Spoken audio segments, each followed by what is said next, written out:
चलो बच्चा ध्यान देते हैं हम लोग। लास्ट क्लास में हम लोग रदरफोर्ड की अल्फा पार्टिकल स्कैटरिंग एक्सपेरिमेंट के बारे में पढ़ रहे थे। सारी चीजें हमने पढ़ी थी। लास्ट में हमने ये भी जाना था कि रदरफोर्ड ने बाकी सारी चीजें तो सब सही करी थी। बस एक जगह थोड़ी सी चूक हो गई उनसे। वो ये थी कि उन्होंने इलेक्ट्रॉन की स्टेबिलिटी को एक्सप्लेन नहीं किया, है ना, या वो कर नहीं पाए। ठीक है, उन्होंने जितनी बातें बताई थी उतनी बातों में एक कंफ्यूजन रह जाती थी। वो कंफ्यूजन रह जाती थी इलेक्ट्रोमैग्नेटिक थ्योरी जो कि फिजिक्स में पढ़नी होती है उसके कारण। ठीक है, जिसके कारण ऐसा लगता था कि कहीं इलेक्ट्रॉन्स जो है वो स्पाइरल पाथ पे मूव ना कर ले, और स्पाइरल पाथ पे मूव करके वो फॉल ना कर जाए न्यूक्लियस के ऊपर। ठीक है, बस ये उनके ड्रॉबैक का एक पार्ट था। ये चीजें 1911 में हुई थी, मैंने आपको बताया है। अब 1930 में नील बोर आए। ठीक है, और बोर ने अपने एटॉमिक मॉडल के थ्रू स्टेबिलिटी ऑफ इलेक्ट्रॉन को एक्सप्लेन किया। बहुत ज्यादा चीजें तो इन्होंने नहीं बदली थी रदरफोर्ड के एटॉमिक मॉडल में, बट कुछ बेसिक चीजें जो उन्होंने बदली जो कि काफी इंपॉर्टेंट थी, जिसके कारण इलेक्ट्रॉन की स्टेबिलिटी डिफाइन हुई। जो सबसे पहली रिमार्केबल पॉइंट इन्होंने कही थी वो ये कही थी that electrons revolve on a definite orbit। Definite orbit ना लिख के इसको हम लोग ऐसे एनर्जी लेवल लिख सकते हैं।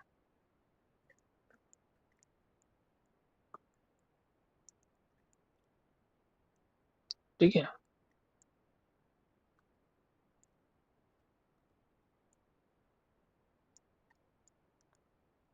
which can be called orbit और शेल। ठीक है, तो ये बात उन्होंने कही कि इलेक्ट्रॉन्स जो है वो एक डेफिनिट ऑर्बिट पर रिवॉल्व करते हैं, जिसको कि आप ऑर्बिट एनर्जी लेवल पर रिवॉल्व करते हैं, जिसको कि आप ऑर्बिट या फिर सेल कहते हो। ठीक है, और ये जो ऑर्बिट्स हैं ये अलग अलग रेडियस की होती हैं, मतलब सारी एक के ऊपर एक कोलॉइड नहीं करती हैं। ठीक है, अब दूसरी बात इन्होंने ये भी कहा कि जब इलेक्ट्रॉन्स इन ऑर्बिट्स पे रिवॉल्व करते हैं,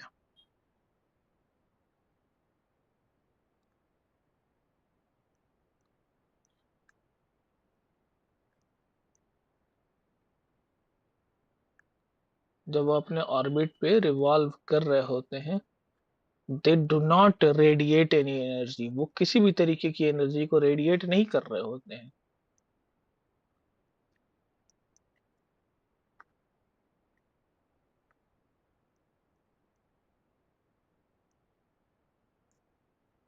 और इसके कारण क्या होता है, hence they remain stable on their circular path. ठीक है, यही बात तो उन्होंने एक्सप्लेन किया, और यही चीज थी जो रदरफोर्ड एक्सप्लेन नहीं कर पाए थे। ठीक है, ये बात जैसे ही उन्होंने एक्सप्लेन करी, बाकी सारी कंफ्यूजन जो है वो क्लियर हो गई। ठीक है, और भी काफी सारी बातें इन्होंने एक्सप्लेन करी थी। ठीक है, वो क्या थी वो सारी चीजें हम लोग जानेंगे। बट आप ये जानिए कि ये दो रिमार्केबल पॉइंट्स थी। साथ ही साथ अभी हम लोग जब इनकी मॉडल में लिखेंगे तो हम लोग न्यूट्रॉन को इंक्लूड करेंगे जरूर। बट जिस वक्त नील बोर ने अपनी ये एटॉमिक मॉडल दी थी उस वक्त न्यूट्रॉन नहीं था। ठीक है, और उस वक्त उन्होंने सिर्फ न्यूक्लियस के बारे में कहा था, और न्यूक्लियस का मतलब था प्रोटॉन्स जो कि एटम के सेंटर में रहते हैं। बाद में उसी न्यूक्लियस के अंदर से न्यूट्रॉन्स भी पाए गए। ठीक है, तो अब की जो हमारी मॉडल है, अब जो हम लोग बोर्स मॉडल पढ़ते हैं उसमें हम लोग न्यूट्रॉन को इंक्लूड करके पढ़ते हैं। तो अभी आगे हम लोग जो लिखेंगे उसमें वो सारी चीजें इंक्लूडेड होंगी। ठीक है, चलिए एक बार फिर से यहाँ लिखते हैं।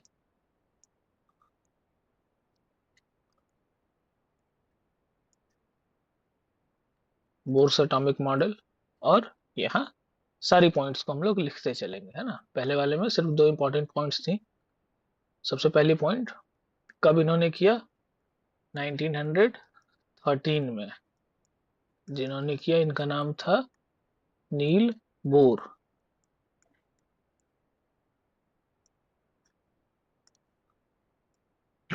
रदरफोर्ड के मॉडल से प्रोटॉन का प्लेस पता था।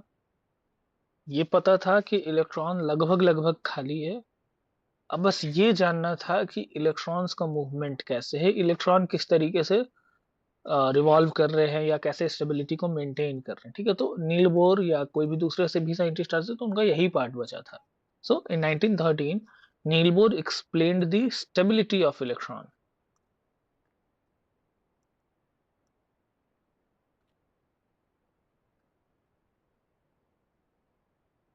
Electron through his model.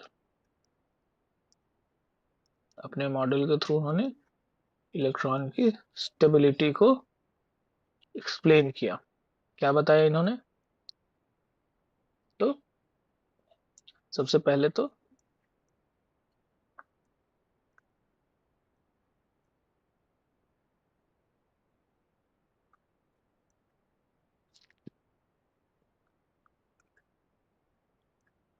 इन्होंने ये बताया कि एटम जो है वो तीन सब एटॉमिक पार्टिकल से मिलकर बना है। ये तीन सब एटॉमिक पार्टिकल्स कौन कौन से, उन्होंने तीन नहीं कहा था, ये भी याद रखिएगा। उन्होंने कहा था कि एटम सब एटॉमिक पार्टिकल से मिलकर बना है।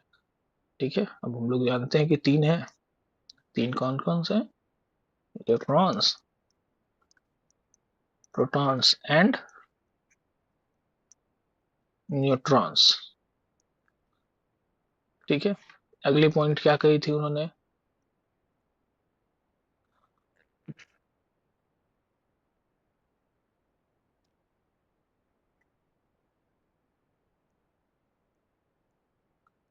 अब ये बात जब वो कह रहे थे the protons and neutrons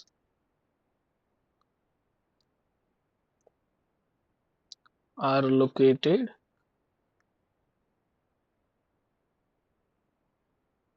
inside a very small nucleus,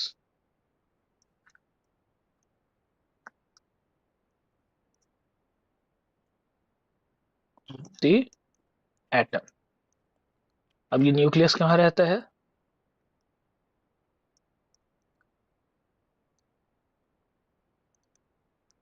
so nucleus resides at the center of the atom। Nucleus कहाँ रहता है, एटम के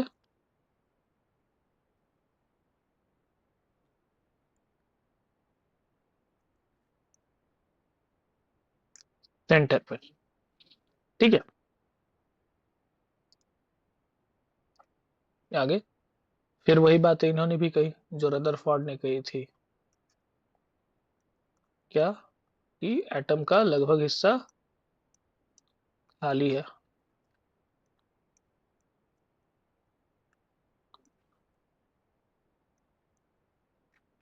ठीक है, फिर इन्होंने भी कहा that mass of an atom is concentrated at the centre of the atom.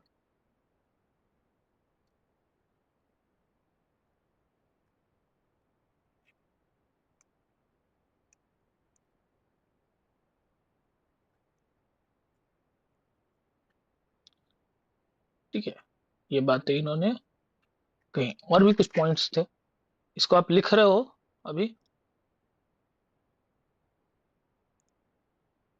अभी छाप रही हो तुम लोग स्क्रीनशॉट ले इसको। स्क्रीनशॉट ले लिया। तेज, बहुत तेज।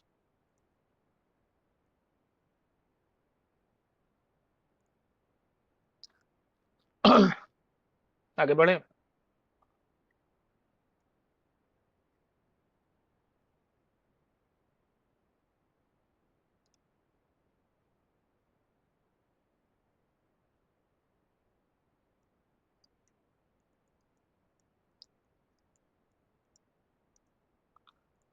Electrons revolve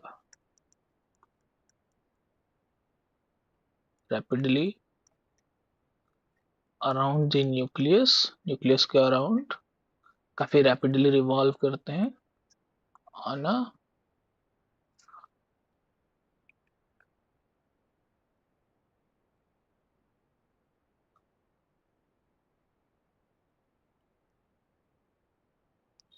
on definite energy level, है ना।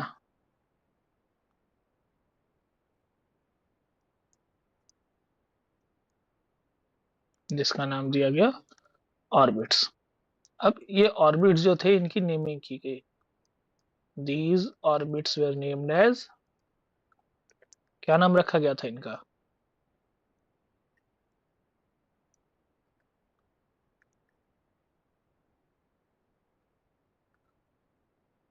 है ना, ये रखा गया था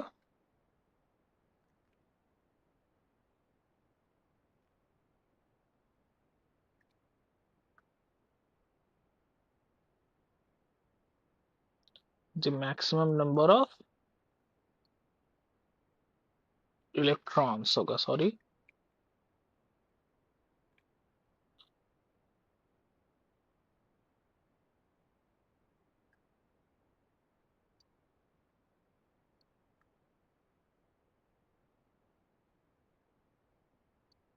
अब ये जो शेल्स हैं इन पे मैक्सिमम नंबर ऑफ इलेक्ट्रॉन्स कैसे पता करते थे हम लोग? उसके लिए एक हमारे पास फॉर्मूला आता है 2n स्क्वायर, है ना। अब k क्या है? k पहला ऑर्बिट है, तो यहाँ कर देंगे 2 × 1 का स्क्वायर, यानी कि k पे मैक्सिमम 2 इलेक्ट्रॉन्स रह सकते हैं। l पे 2 × 2 का स्क्वायर करते हैं हम लोग, यानी कि l पे 8 इलेक्ट्रॉन्स रह सकते हैं। m पे आएंगे 2 × 3 का स्क्वायर, तो यहाँ 18 इलेक्ट्रॉन्स। n पे आएंगे तो 2 × 4 का स्क्वायर, यानी कि यहाँ हो जाएगा 32 इलेक्ट्रॉन्स। यहाँ तक कोई दिक्कत?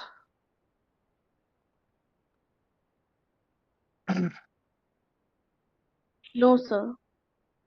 ठीक है, 2 पॉइंट्स और हैं।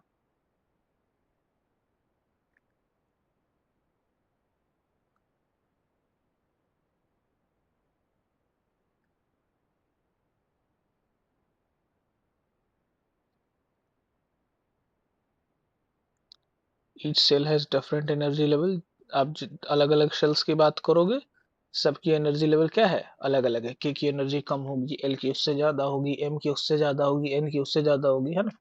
इस तरीके से होगी। इसमें कुछ और डीप आपको समझना होता है, बट वो समझनी है बातें सारी 11th में। ठीक है, एक और बात आपको समझनी है। As long as an electron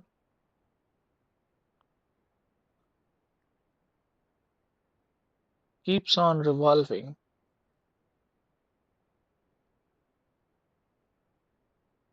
on any particular orbit, its energy will not change, या its energy will be constant। अब ये समझो, अगर कोई एटम, कोई इलेक्ट्रॉन है, अब वो मान लो के ऑर्बिट पे रिवॉल्व कर रहा है, तो जब तक वो के ऑर्बिट पे रिवॉल्व करता रहेगा तब तक उसकी एनर्जी क्या होगी? कांस्टेंट होगी। हाँ, वो अगर के ऑर्बिट को छोड़ के निकल जाए, ठीक है, तो ये हो सकता है कि उसकी एनर्जी में चेंज आए, उसकी एनर्जी में वेरिएशंस आए। ठीक है, तो ये आप समझ के रखेंगे। अनटिल एंड अनलेस कोई इलेक्ट्रॉन अपनी एनर्जी लेवल्स, जब तक अपने एनर्जी लेवल पे अपने ऑर्बिट पे रहता है, उसकी एनर्जी लेवल जो है वो सेम रहेगी, वो चेंज नहीं करेगी। ठीक है, ये याद रखेंगे।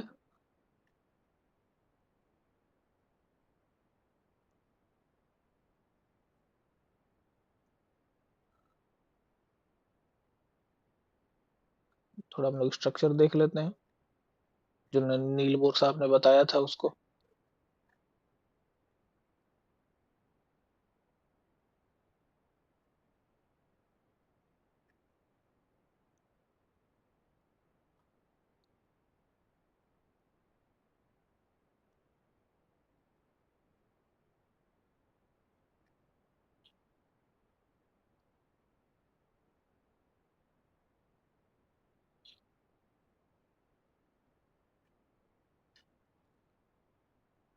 तो ध्यान दो बच्चे, सबसे सेंटर में न्यूक्लियस होगा। ठीक, पहली ऑर्बिट का नाम के, सेकंड वाले का नाम एल, एम, एन, ओ। कितने तक जा सकते हैं ये? इन्फिनाइट तक। फिर वैसे ही नंबरिंग की गई इनकी, 1 2 3 4 5, ये भी जाएगा इन्फिनाइट तक। ठीक है, बाकी ऑर्बिट्स के बारे में मैंने आपको बता दिया है ना। के पे कितने इलेक्ट्रॉन्स रह रहे हैं? 2 इलेक्ट्रॉन्स रह रहे हैं। एल पे 8 इलेक्ट्रॉन्स रह रहे हैं। एम पे 18 इलेक्ट्रॉन्स रह रहे हैं। एन पे 32 इलेक्ट्रॉन्स। ओ की भी अगर हम लोग बात करें तो कितना हो जाएंगे? 50 इलेक्ट्रॉन्स हो जाएंगे। ठीक है, इसी तरीके से ये इन्फिनाइट तक चलता जाएगा। ठीक है, यहाँ तक कोई डाउट बच्चा लोग? अरे हाँ ना बोलो जल्दी जल्दी। No sir, no sir, no sir, no sir. चलो, तो इसके बाद ना आपको K L M N electronic configuration समझना होता है। क्या समझना होता है? ये आता होगा हमको लगता है आप लोग को, और एक बार पहले शायद बताया हुआ है ये, बताया हुआ है ना?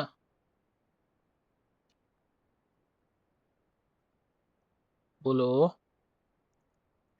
चैप्टर 3 के वक्त में। चलो कोई नहीं, नहीं भी बताया तो ऐसे समझो, मान लो एक कोई एलिमेंट लेते हैं, मैग्नीशियम ले लेते हैं हम लोग। एटॉमिक नंबर कितनी है इसकी? 12 है। तो एटॉमिक नंबर 12 होने का मतलब क्या हुआ?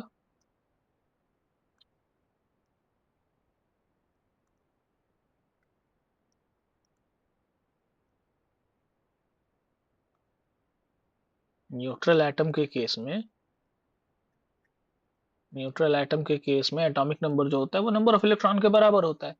यानी कि Mg में इलेक्ट्रॉन्स कितने हैं? 12। ठीक है, अब अगर हमें इसको अरेंज करना है इलेक्ट्रॉनिक कन्फिग्रेशन पे, तो K की मैक्सिमम कैपेसिटी है 2 इलेक्ट्रॉन्स की, तो 2 इलेक्ट्रॉन्स इसमें रहेंगे। L उससे ज्यादा एनर्जी लेवल वाला है, इसकी मैक्सिमम कैपेसिटी है 8 इलेक्ट्रॉन्स की, तो 8 इलेक्ट्रॉन्स इसमें भी रहेंगे। अब इससे आगे बढ़ते हैं, KL M, 2 + 8 10, हमारे पास टोटल 12 है, तो ये हो जाती है मैग्नीशियम की इलेक्ट्रॉनिक कन्फिग्रेशन, है ना।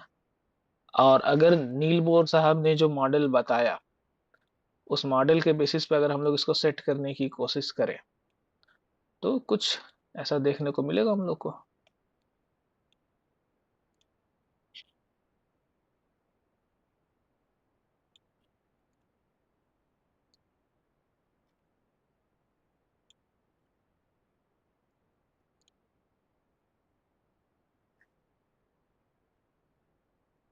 सेंटर में आ जाएगा न्यूक्लियस,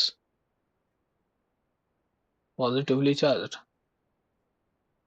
और इस न्यूक्लियस के अराउंड पहले ऑर्बिट के पर 2 इलेक्ट्रॉन्स इस तरीके से हम लोग सेट कर देंगे मैक्सिमम डिस्टेंस रखते हुए। सेकंड ऑर्बिट पर 8 इलेक्ट्रॉन्स, इसको भी सेट कर देंगे हम लोग इस तरीके से।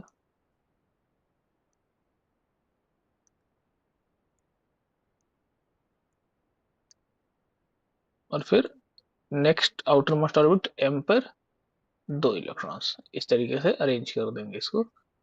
तो इस तरीके से बन जाता है हमारा इलेक्ट्रॉनिक कन्फिग्रेशन, और साथ ही साथ बोर्स मॉडल ऑफ एटम।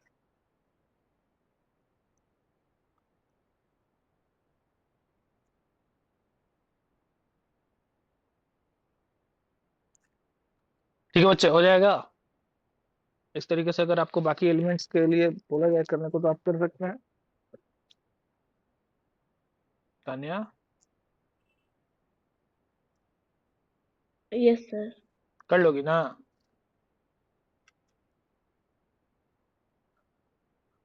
बोलो। हाँ, कर ही लेंगे। कर ही तो लेंगे। अच्छा ही। थोड़ा सा काम बढ़ जाएगा ठंडा में, लेकिन कर ही लेंगे हम, हंसते रोते है ना। चलिए, तो चैप्टर 4 में एक और छोटी सी चीज बच गई है, मुझे लगता है डिस्कवरी ऑफ न्यूट्रॉन। नहीं बताया ना अभी? तो बताओ। डिस्कवरी ऑफ न्यूट्रॉन नहीं पढ़े तो डिस्कवरी ऑफ न्यूट्रॉन पढ़ा देंगे, आइसोटोप्स और आइसोबार्स पढ़ा देंगे, आप ये चैप्टर हो जाएगा फिनिश, ठीक है। लेकिन आपको एक छोटा सा होमवर्क है। वो होमवर्क क्या है कि आपको के11 इलेक्ट्रॉनिक कॉन्फ़िगरेशन करना है, ठीक है। और ये कॉन्फ़िगरेशन आपको करना है एटॉमिक नंबर 1 से लेके एटॉमिक नंबर 20 तक का, ठीक है। जेड में यानी कि एटॉमिक नंबर होता है, ये चैप्टर 3 में बताए हुए थे। तो एटॉमिक नंबर 1 से लेके एटॉमिक नंबर 20 तक के एलिमेंट्स की आपको के11 इलेक्ट्रॉनिक कॉन्फ़िगरेशन करनी है। साथ ही साथ उसका जो बोर्स एटॉमिक मॉडल है वो भी बनाना है, ठीक। और ये आप बना के दिखाएंगे मुझे कल तक। कल आपकी फिर से साइंस क्लास होगी, कल आपका ये चैप्टर खत्म हो जाएगा। ओके, कोई इश्यूज नहीं ना?